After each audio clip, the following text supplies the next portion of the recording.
Industrial పాలసీపై కొంతమంది అసత్య ప్రచారం చేస్తున్నారని మంత్రి ఉత్తమ్ కుమార్ రెడ్డి తీవ్ర ఆగ్రహం వ్యక్తం చేశారు.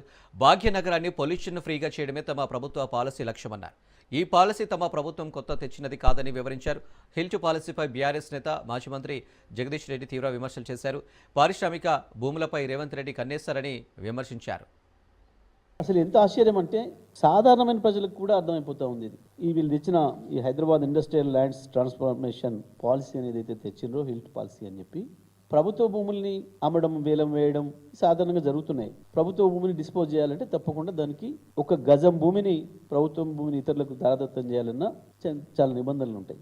కానీ చాలా విచిత్రంగా 10,000 ఎకరాల అతి విలువైన భూముల్ని కారు చౌకగా వాళ్ళ అనుయాయులకి, వాళ్ళ ఆత్మీయ బంధువులకు, ఆత్మీయ మిత్రులకు కట్టబెట్టడానికి ఒక భారీ స్కామ్ తెరలేపింది ఇవాళ రాష్ట్రంలో ఉన్న కాంగ్రెస్ పార్టీ ప్రభుత్వం, రేవంత్ రెడ్డి ప్రభుత్వం. ఇది హైదరాబాద్ నగరానికి ద్రోహం చేయడమే కాదు, తెలంగాణ ప్రజలందరికీ కూడా ద్రోహం చేయడం. ఒకవైపు మీరు చూసినారు, గత 3 నెలల్లోనే 2 నెలల నుంచి ఇప్పటి వరకు ఎప్పుడూ రానంత ధర వచ్చింది. దాదాపు 190 కోట్లు వచ్చింది, 170 కోట్లు వచ్చింది ఎకరానికి అని చెప్పి వేలం పాటేస్తే పూర్తిగా ఒక అసత్య ప్రచారం చేస్తున్నారు. అసలు పాలసీ అర్థం కాక చేస్తున్నారా, ఏదో బురద జల్లాలి, బదనాం చేయాలనే ఉద్దేశం చేస్తున్నారా?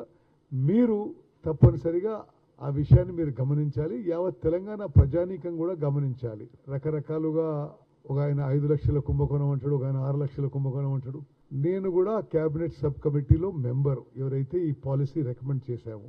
డిప్యూటీ సీఎం బట్టి విక్రమార్క గారు, ఇండస్ట్రీస్ మినిస్టర్ శ్రీధర్ బాబు గారు, నేను, జూపల్లి కృష్ణారావు గారు రూపొందించిన ఇండస్ట్రియల్ పాలసీ ఇది. అది ల్యాండ్ ట్రాన్స్ఫర్మేషన్ పాలసీ.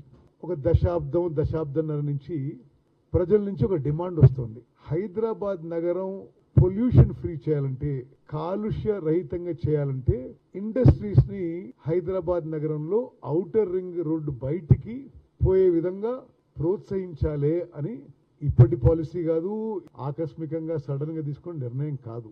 ఉమ్మడి ఆంధ్రప్రదేశ్ లో కాంగ్రెస్ ప్రభుత్వంలో కూడా ఈ దిశలో ఆలోచన చేసి